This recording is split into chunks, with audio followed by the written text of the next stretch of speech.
Hello, everyone. How are you? It is a pleasure to be here with all of you today. I also serve as a board member for the United Way, and it's such a fantastic organization, and I am happy to be here to facilitate our discussion. So we are going to start with asking our panel members to tell us a little bit about themselves and who they are. Stephanie, you did, if you want to just give them a little reminder. I'll just say a little bit more. I should have said that I'm also a mom. I have two boys. My oldest is 22 and my youngest is 12. And I've worked my entire time of being a mom and having a career. And I just feel so incredibly blessed to have this opportunity to do both. My children have taught me that it is possible, but you also have to have a lot of support, and I'm sure we're going to talk about that in a little while also. So thank you. Anna? Hi, I'm Anna Serafin. I'm the Vice President of Human Resources for our commercial and supply chain teams at the Hershey Company. And I've been at the Hershey Company for about 11 years and led our HR business partners as we navigated COVID and, really coming out to understand the ever-changing and dynamic needs that are, present for, to your point, our greatest assets, the employees that we are trying to attract and to retain. I, too, am a mom of 3 great kids, 12, 9, and 5, and my kids have been in daycare since they were 6 weeks old, so I certainly understand what that experience is like and the opportunities that it presents for all of us, too. Great. And I'm Shelley Candy. I am the Community Engagement Manager for Child Care Consultants. We are the Early Learning Resource Center for this area for Dauphin, Cumberland, Perry, and Lebanon counties, as well as Lancaster, York, and Adams counties. And we provide subsidy funding for low-income families to be able to get child care, like in the video. And we also work with child care providers to make sure that they're doing the best that they can to provide high quality. So we help them to learn ways to use their Pennsylvania Early Learning Standards in their education of the children that they have.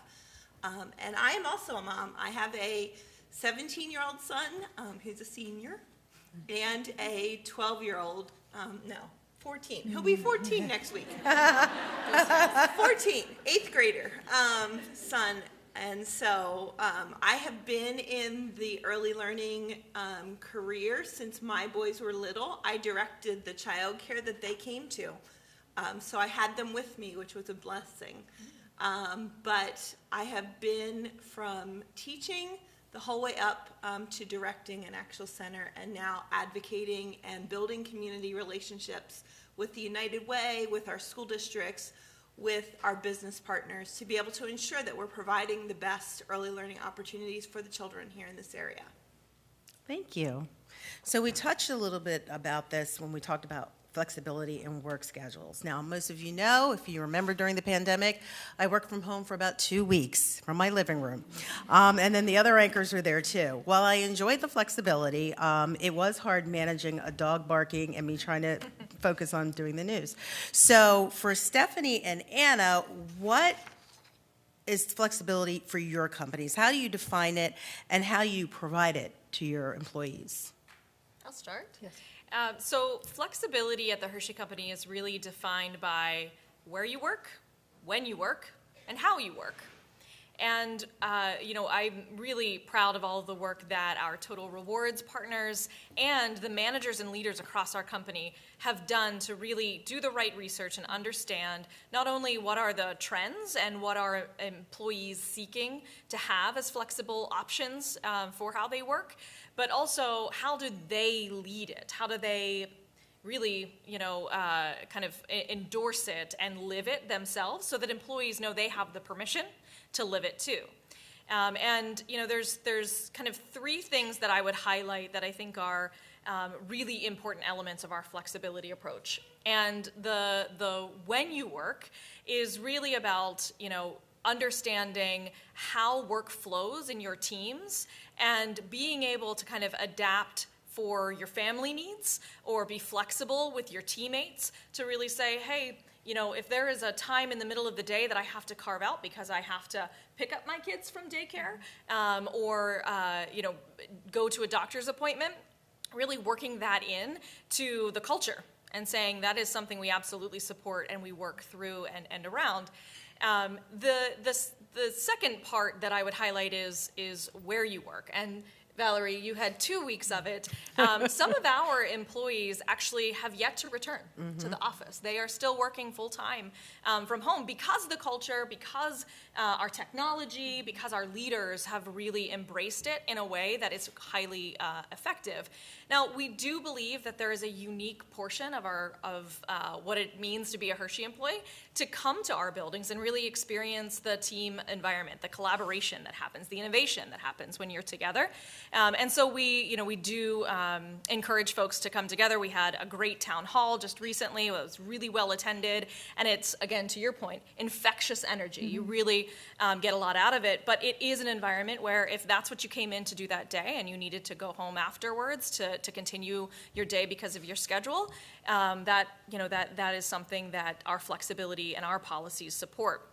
Now, the third thing I want to highlight is that we do have a large portion of our employee base both in the stores, in the retail grocery stores, executing, at retail on the shelves and making sure that you had all of the chocolate you needed to hand out at Halloween, which I know you all just did.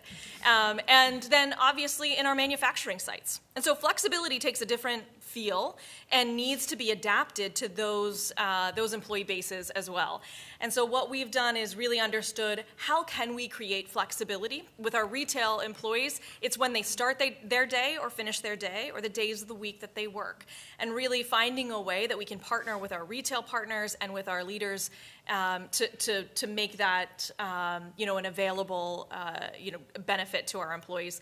The manufacturing employees, it's a little tougher, right? We have shift work that requires employees to be there and be there together as well. And I am so incredibly proud of what our manufacturing sites have done through COVID. They worked safely all the way through and really made sure that they were creating not only great products for all of you to enjoy through all of it, but also sustainable jobs, right, for all of us. Because without manufacturing, without retail, there is no Hershey company. And those employees are the heartbeat. And so making sure that flexibility comes to them is also a really incredible tenet of our approach. And this is really around how we take a look at our overtime and make sure that folks can have more of an opportunity to kind of say when overtime works, within their schedule. And then also, we've got obviously the ability to kind of do alternative work schedules as well, if they can work longer weekends, but working all week because they have childcare opportunities. We've got different schedules that folks can adapt for their personal needs. So that's how we think about flexibility at the Hershey Company. Amazing. I would just add that I think it's important for companies to ask your employees, what does flexibility look like for you? So we can sit in an office, my office happens to be in Altoona. I can sit in an office and kind of dream up what I think flexibility is, but I'm not my employees. They're not living the same experience that I'm living. And so I think regularly asking your employees, what does flexibility look like for you? And if we can possibly pull it off, we need to pull it off. And so we do similar things, as Anna mentioned, at the Hershey Company. The great majority of our employees are working in our stores 24/7, 365, or in one of our distribution centers. And so we've had to go to them and say, what does that look like for you? And what we've heard has been, I need some more time off. Or change my start time or my ending time. And we heard pretty loud and clear from our store managers that they're required to work a 50-hour work week. Well, that's a lot of hours. And so we just reduced their hours to 45. We will get to 40. But what that does is it gives them more time at the beginning of the day and the end of the day to get to where they need to get to. And again, I said earlier, the great majority of our employees are women. And so they need to get home to pick up their kids from daycare, and so if daycare closes at 6:00, they can't be working until 6:00 because who's going to get the kids? And so it's been really us listening to what are the things we can do to give them what they need, because they're day in and day out giving us what we need. So it's about listening. Yeah, I have a little flexibility for my job, even though it's like, I feel like it's every single day that I'm working. Yeah. But the flexibility to either come in later or, so I think you're right, it has to be for each individual. All right, so our next question is about physical and mental wellness. And Anna and Stephanie, how have you incorporated wellness in your corporate culture? I guess I'll start. I would just start by saying, first off, this is personal for me. My oldest son has mental health challenges, and when you've lived through a family member who has challenges, it gives you a new perspective of how many people are suffering, and lots of people are suffering in silence. So we've taken a very aggressive approach around both physical and mental well-being at Sheetz. We have an on-site clinic at two of our corporate facilities, one in North Carolina and one in Pennsylvania. And from there, we have nurse practitioners. We bring specialists on site to do screening. So we just had a vascular screening, that we did a dermatology screening. We have on-site facilities for our employees to work out. But again, a great majority of our employees are not on site. They're dispersed across 6, almost 7 states now. And so we've brought on telehealth. We have mental health resources that we started during the pandemic, where you can do that as telehealth. Because in many of our communities, they're small rural communities, and there just aren't resources enough to help our employees. So telehealth has really opened up the opportunity for people to see virtually a practitioner that can help them.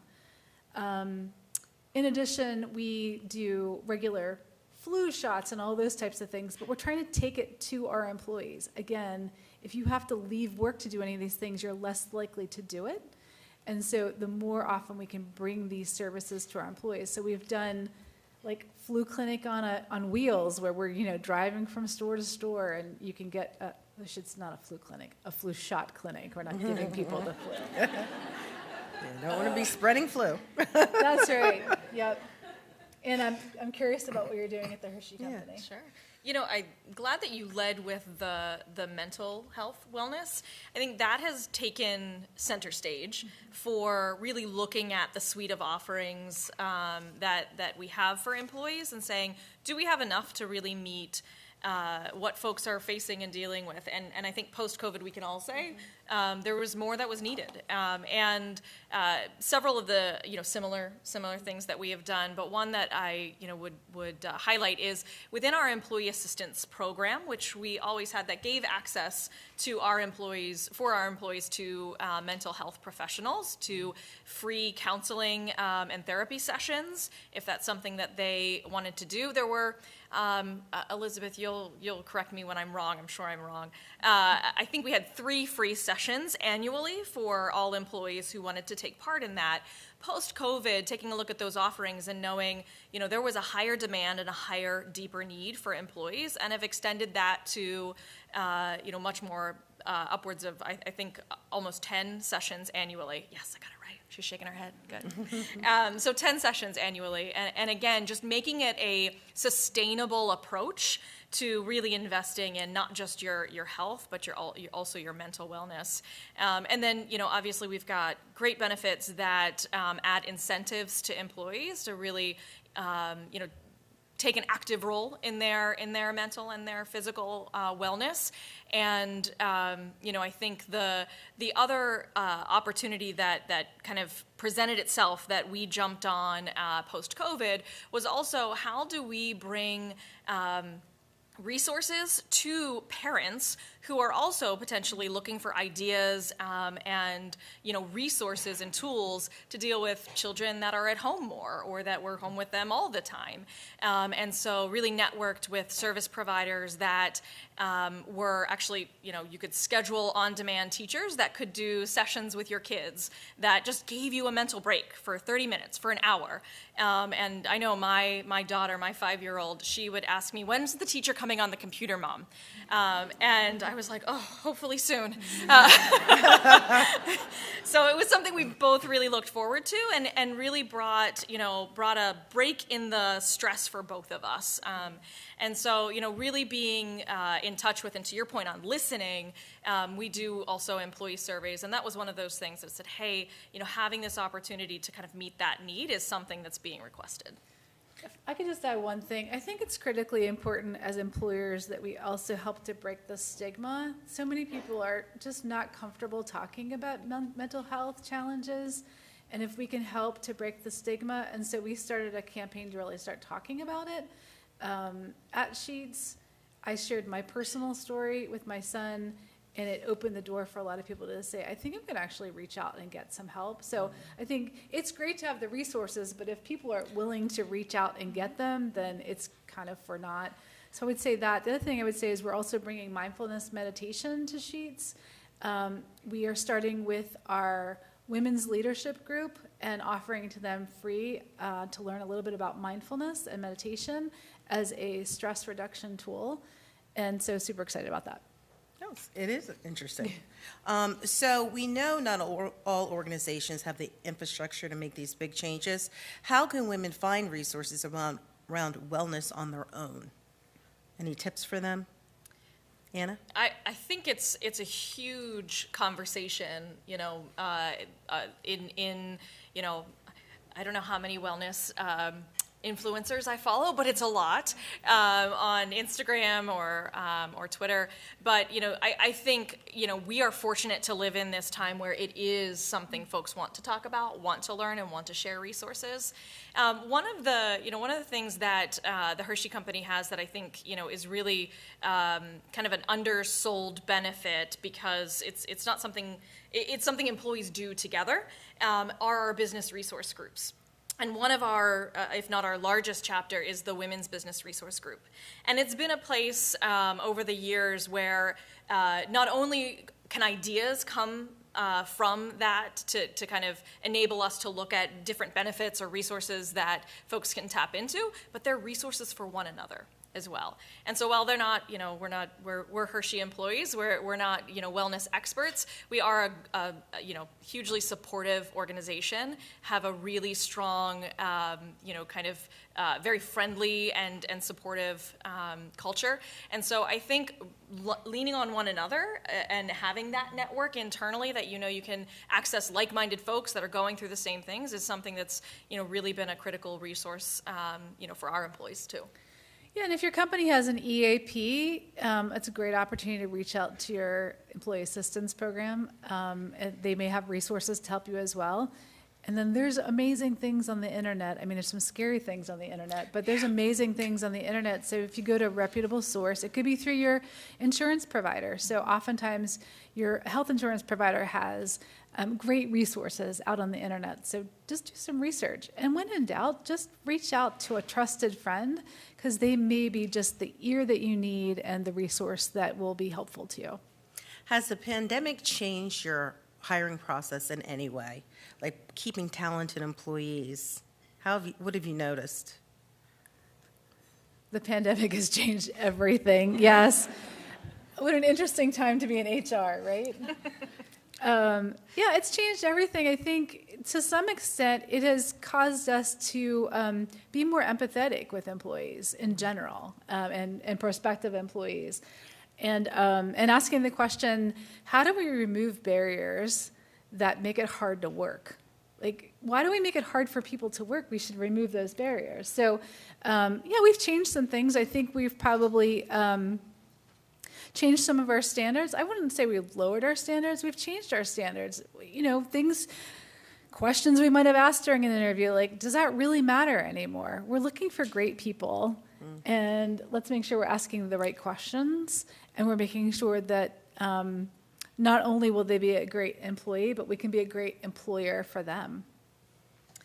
Yeah, couldn't agree more. It's changed everything, but certainly, keeping and attracting talent is probably at the most difficult it's been, with the great resignation and just the war for talent that's going on. Now, there are obvious shifts happening in the marketplace now, but I do think what it has sustainably changed, and I don't think, is going to modify anytime soon, is that, there is a premium for employees that are engaged and stay for a long time in the same company. They're building a lot of knowledge and a lot of capability for the company that's advantaged, and that you're not constantly having to kind of reteach or retrain or onboard. And there's a lot of value in that. And so doubling down to say, okay, what is it that makes us special, that attracts people to this company, and then how can we keep listening and understanding what's going to keep them engaged, keep them motivated, and to wake up every day and choose, the Hershey company or whatever company you are supporting. And it really has, I think, brought back to the forefront that we've got to remain competitive and make sure that what needs that you have or obstacles that you're experiencing that we address, because there's so much value that is either gained or lost when you're losing employees or hiring a lot of new ones. Yeah, we've had that. You'll notice we have a lot of, at our station, a lot of bigger now, we have a lot of employees going to our sister stations or getting out of the business. So you still have the main three at the night, in the morning and at night, for now. So Shelley, really important topic. Tell us about the current state of childcare. Well, unfortunately, I have to be the bearer of bad news. Right now in our state, childcare is struggling.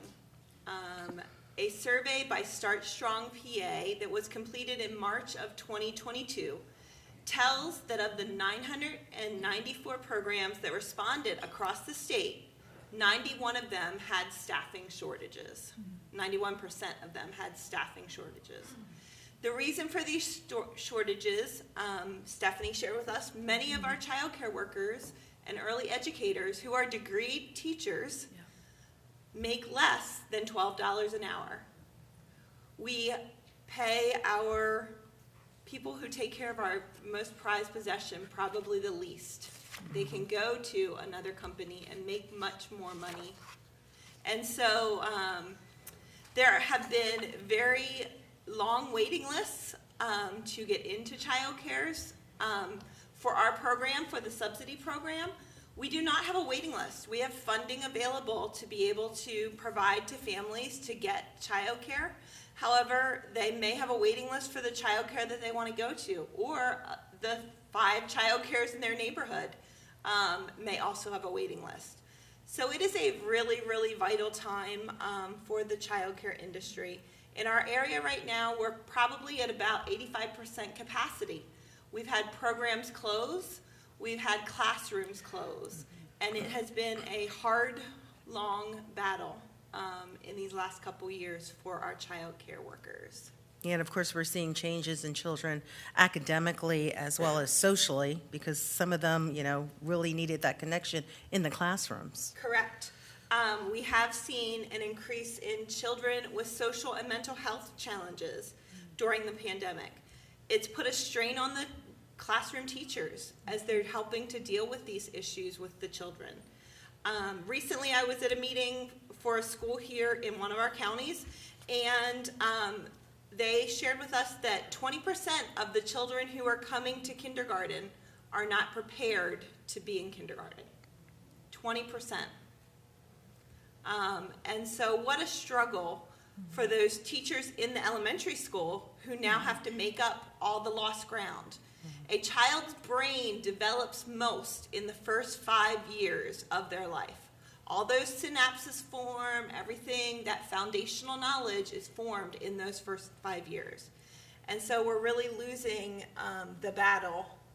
So on the other side, what innovative solutions are being created to meet those needs? Well, one of the things that we as an organization do, helping with developing family child care homes. Many of our employees work at various hours of the day on the weekends, things like that. And our traditional early learning facilities aren't open. You know, they're normally open 6 a.m. to 6 p.m. So what do you do if you have families who are working night shift? Where do you have your child if you don't have family in the area? And so we have developed a program that is beginning to train people who are interested to open family childcare home businesses. And so we teach them the business skills, we teach them how to walk through all the permitting and licensing and all of those types of things. What an early childhood curriculum looks like. How do you develop that? How do you integrate those early learning standards so that the children are getting a good foundation to start kindergarten? And so we are doing that in York County. We've been doing that for a number of years. We are just branching out now into Dauphin County to be able to start that program for this area. But it is a much needed program, and so we're always looking for partners and funders to be able to work with us to help to expand that program in the various areas that we serve. So that is one of the really unique things that we've been doing. But we are also looking with many ways to partner with businesses. One of my desires is to just really partner with businesses and let them know the need. I love that you're both here, but there are many businesses who don't have a clue. And we need to get them on board. And so I have business cards if anybody wants to chat. Well, to that, I'd love to share it. yeah, I would just share that that's part of the job of the Early Learning Investment Commission is actually business leaders talking with other business leaders about this topic. And in 2021, the Pennsylvania Chamber partnered with the Early Learning Investment Commission to do a survey of businesses across the Commonwealth to just find out more about what their needs are around this topic. And what we learned is that businesses just don't know. And so we've created a website called Investments in Caring PA. I would encourage you to go out and look at it. It's a one-stop shop for all types of resources for business leaders, HR folks, really, to help their workforce find good quality childcare and affordable. There's so many grants and subsidies, and so we can do this. We all just need to be educated. Emma, do you have anything to add, or no? These ladies said it all. Pretty much Thank covered you. it for Yeah, you. good job. I'm curious, Shelley, what are the trends you see in Pennsylvania? Are they similar to other states, not similar? What do you? Right now, they are very similar. And there are needs across the state. There are needs across the country. Right now, the biggest struggles would be paying for true high-quality care. Families cannot afford the true cost of what care costs. As a center director, I had infant teachers who were making $10 an hour and were responsible for 4 babies. So imagine yourself with quintuplets all day, feeding, changing, diapering, putting to bed, waking up, and then teaching them, giving them those early learning skills as well, all by yourself as a single for $10 an hour. Wow.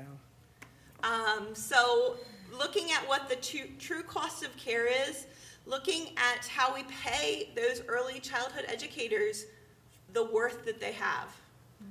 They should not be making the incomes they're making.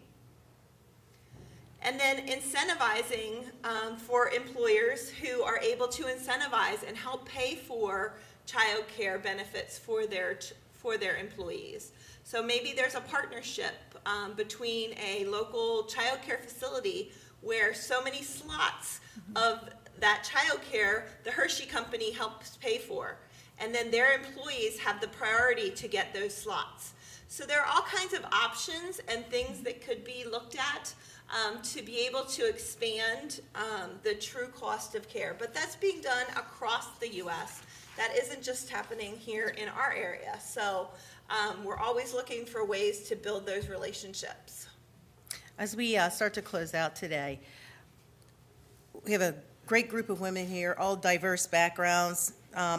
we know a cookie cutter approach does not work for everyone. So how can you help women advocate for themselves? What tips would you give them? All three of you ladies. Why don't we start with Shelley? Well, we need to be the voice, not just for ourselves, but for all of the women. I think so many times we get in our little bubble and we think, oh, all about childcare. Well, it's not all about childcare. It's all about all of the women in the communities that we serve, even from little ones, the whole way up through. So as we're building and growing, we need to be aware and advocate for all women. So one of the things that I'm most proud to say when introducing myself as an employee of the Hershey Company is that we are one of the top female-friendly companies in the country. And, I think that has resulted from a number of things over so many years. But a few I would highlight. One is putting women in leadership roles so that they can empathize and advocate for the needs of getting the best out of our entire talent base, inclusive of women, obviously. And that starts with making sure that we have also parity in our pay. And we, as a company as well, are dollar for dollar. Women doing the same job as a man is getting the same pay, and can stand behind that. And then, the last part of that is also what are the unique needs of women that want to start a family or are a birthing parent. We understood that to be and to maintain, top female-friendly company, that we needed to take a look at some of the benefits that we, brought to the table, not just competitive pay and great career advancement and women in leadership, but also when you want to start a family, do we have really kind of best in the industry benefits that they can access? And I'm really, really proud to say that we now do. We have, starting in January of 23, birthing parents will have up to 20 weeks of paid leave. And for the first time, we're also bringing paid leave to our manufacturing employees, too. That's great. Yeah. I would just close with the importance of networking and community. So when I look out at this room of women, how important it is for you to stay connected and give each other opportunities. And opportunities come up all the time, but you have to be connected. It's how the business world works. And so I would just really encourage you to find your circle of support and your connections, because that really does open doors. Well, thank you. Thank you for the conversation, ladies. Fantastic. Thank you for being here. It was my pleasure to serve as moderator, and I'll turn the program back over to Fina.